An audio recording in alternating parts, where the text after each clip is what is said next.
नमस्कार, आप देख रहे हैं इंडिया टीवी। आपके साथ मैं हूं मीनाक्षी जोशी। वक्त दमदार 10 का। मिडिल ईस्ट में महायुद्ध के काउंटडाउन शुरू की घंटी आप देख चुके हैं। इसका असर भारत और पाकिस्तान तक को देखने को मिल रहा है। दमदार 10 में आज आपको दिखाएंगे इजराइल ने कैसे एक साथ अपने 3 दुश्मन देशों पर अटैक किया, हिजबुल्लाह को लेकर पाकिस्तान में क्यों बवाल मचा। इसके अलावा दमदार 10 में आज आपको बिहार के जल प्रलय की तस्वीरें भी दिखाने जा रही हूँ। सीएम आतिशी के साथ दिल्ली सरकार सड़क पर क्यों उतर रही है, बताऊंगी। हरियाणा के रण में आज फिर योगी और राहुल होंगे आमने सामने, रहेगी हमारी नजर।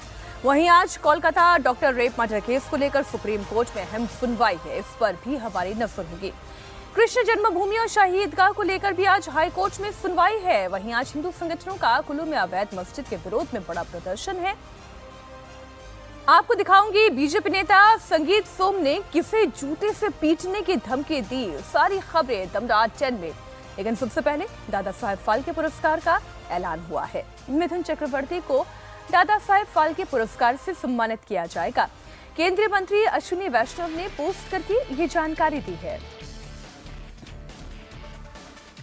बड़ी खबर आपको दे दी, मशहूर बॉलीवुड अभिनेता मिथुन चक्रवर्ती को दादा साहेब फाल्के पुरस्कार से सम्मानित किया जाएगा।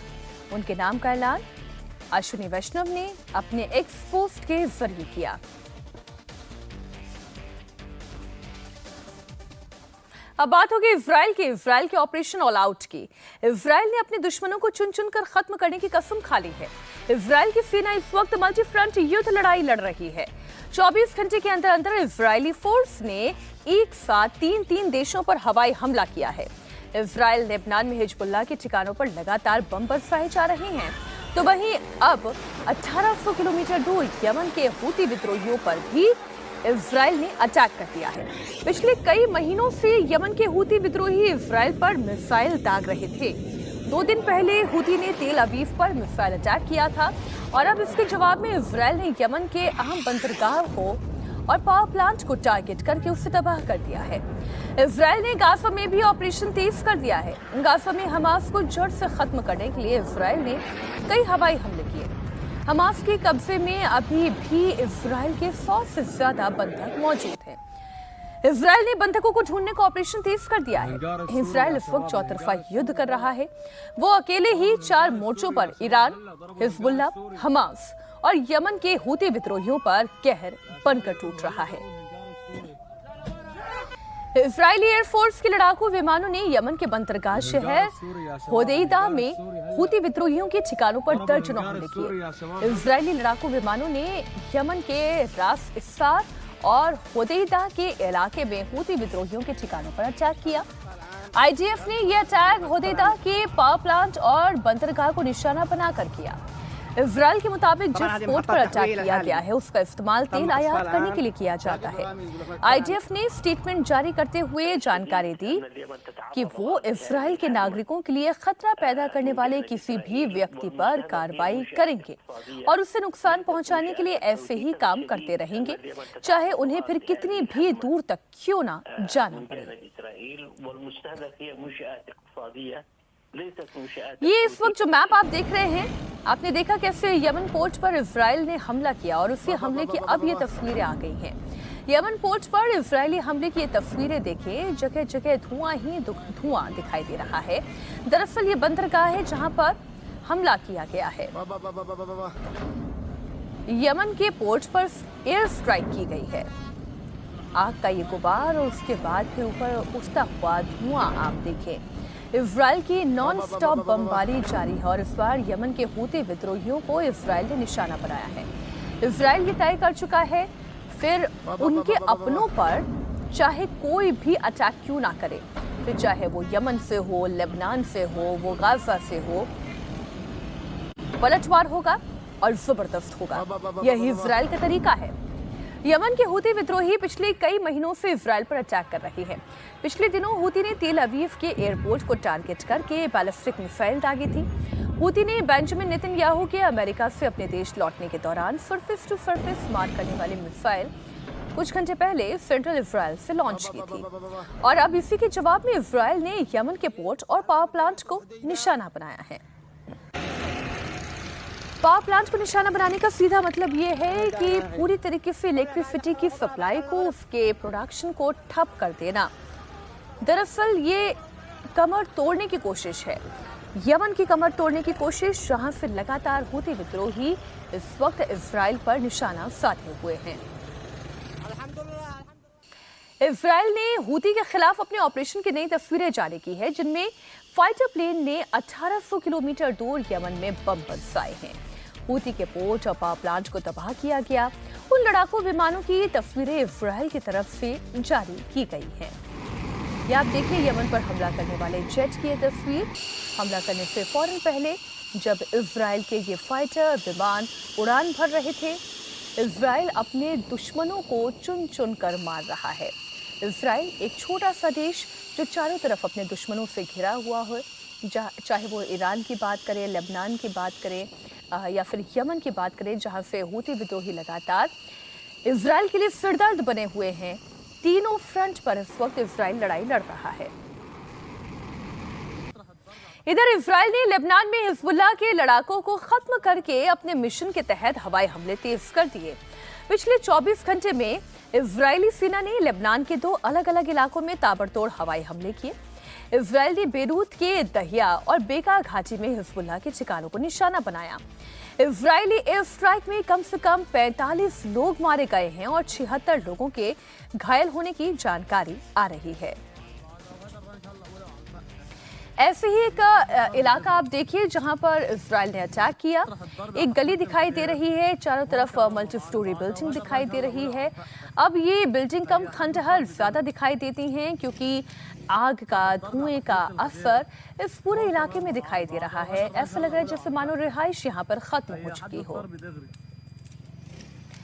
इजराइल लगातार हिजबुल्लाह के ठिकानों को टारगेट कर रहा है।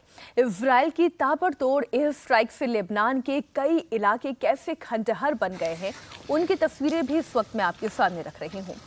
चारों तरफ मलबा ही मलबा बिखरा हुआ नजर आ रहा है। कहीं आग दिखाई दे रही है, कहीं राख का ढेर दिखाई दे रहा है। इतना नुकसान हुआ है कि अब ये इलाका इंसान के रहने लायक बचा नहीं है और फिर से इसे रीडेवलप करने के लिए, लोगों को यहाँ पर बसाने के लिए उतने अगर आप देखें संसाधनों की ज़रूरत होगी। और क्या ये संसाधन उपलब्ध हो पाएंगे, मुहैया हो पाएंगे? एक तरीके से किसी भी शहर की इकोनॉमी को तोड़ने का सबसे आसान तरीका है वहाँ के रिहाइश को ही ख़त्म कर देना, और वही इस वक्त इजराइल कर रहा है। 27 सितंबर को इजरायली हमले में मारे गए हिजबुल्लाह चीफ हसन नसरल्लाह की डेड बॉडी मिल गई है।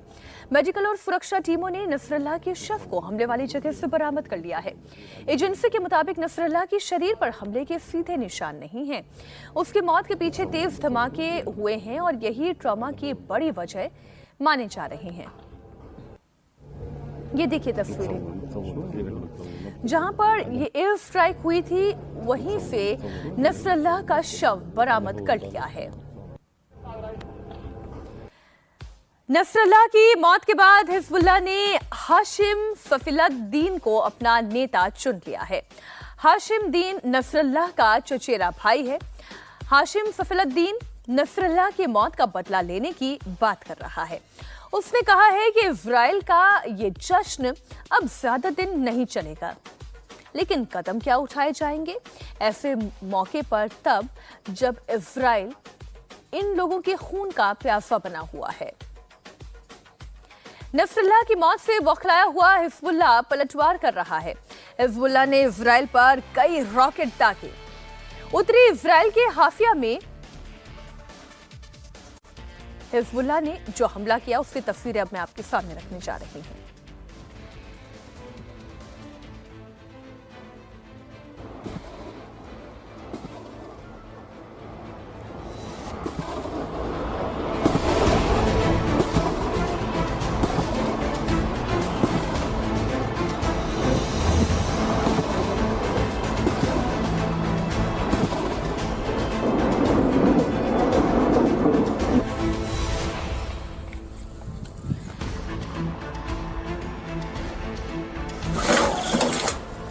देखिए इजराइल इस वक्त 3 फ्रंट पर लड़ाई लड़ रहा है। 3H उसके निशाने पर है। वो हिजबुल्लाह है, वो हूती है और वो हमास है। और इन तीनों के खिलाफ इजराइल ने एयर स्ट्राइक कर रखी है। इजराइल की तरफ इराक से भी लेकिन पलटवार हो रहा है। यह अटैक इराक की तरफ से किया गया, जिसकी तस्वीरें आपके सामने हैं। इजराइल पर इराक के इस्लामिक रेजिस्टेंस की तरफ से अटैक किया गया है।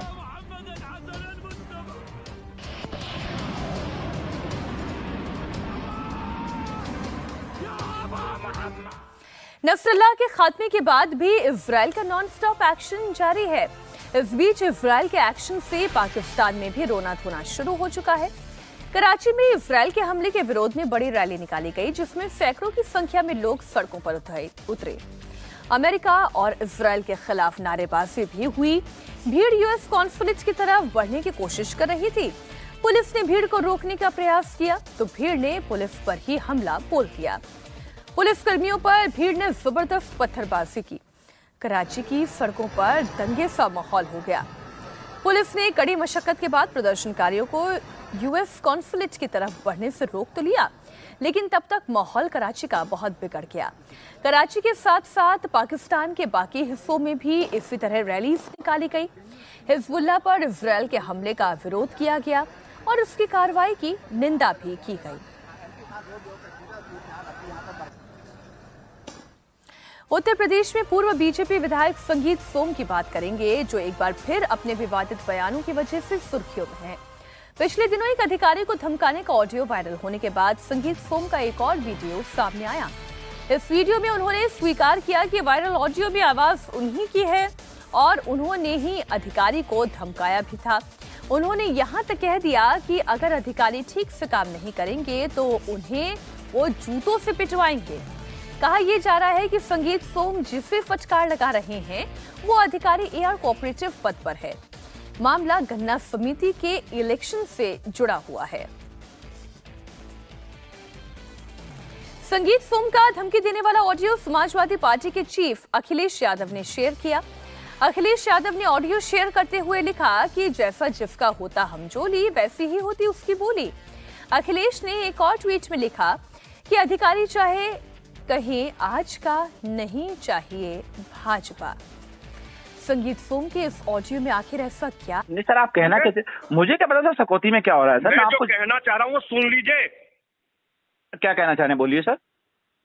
अगर जरा सी गड़बड़ हुई तो दिमाग ठीक कर दूंगा।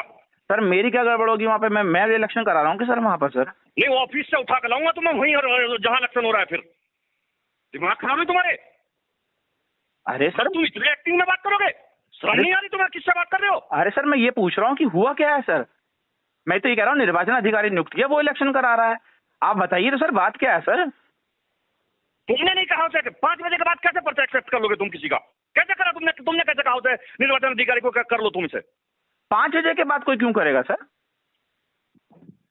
मिस्टर एआर, ये ध्यान रखना मुझे तीसरी आंख ना खोलनी पड़े बस। और तुम्हें पता है मेरे बारे में, मैं नहीं सुनता तो फिर कहीं नहीं सुनूंगा किसी की भी। तो सर क्या मेरे से क्या अपेक्षा है बताइए। समझा रहा हूँ, उतना समझ लीजिए। ठीक है सर, ठीक है सर। ये दरअसल पावर की ठसक होती है जो जुबान में झलकती है और संगीत सोम की जुबान में वही झलक रहा है। संगीत सोम ने एक समारोह में खुद ये स्वीकार किया कि यह ऑडियो उन्हीं का है और उन्होंने अपने भाषण में एक कदम और आगे बढ़कर कहा कि अधिकारी सही से काम नहीं करेंगे तो पब्लिक के जूतों से भी पिटवाऊंगा।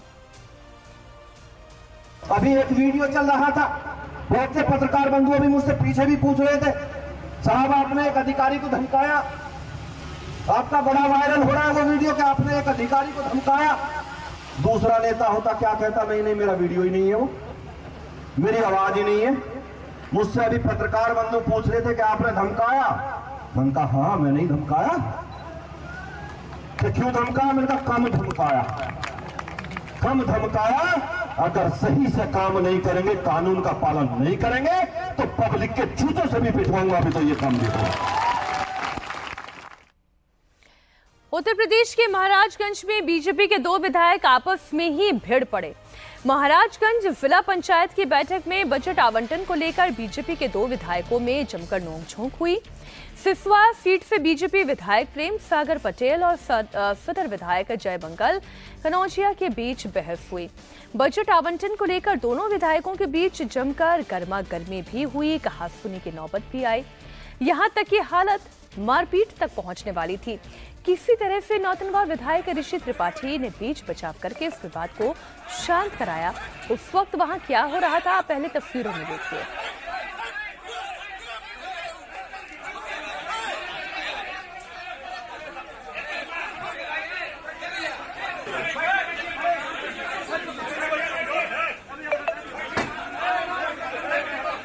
महाराजगंज में बजट के आवंटन को लेकर दरअसल पूरा विवाद खड़ा हुआ। सिसवा विधायक प्रेम सागर पटेल ने मीटिंग में कहा कि जिला पंचायत में चहेतों के वोट में मन मुताबिक बजट दे दिया जाता है, जो कि मनमानी है। और इसके बाद सदर से बीजेपी के दूसरे विधायक जयमंगल कनौजिया भड़क गए। देखते ही देखते बैठक में दोनों विधायकों के बीच बहस शुरू हो गई।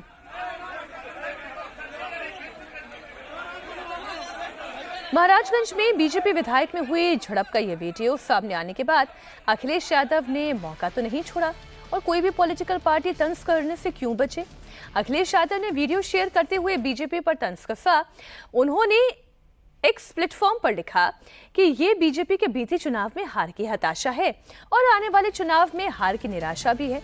अखिलेश यादव ने लिखा, बीजेपी की निराशा झगड़े और झड़प के तौर पर सामने आ रही है। सपा अध्यक्ष ने लिखा कि बीजेपी जनाधार खो चुकी है, अब अपना आपा भी खो रही है।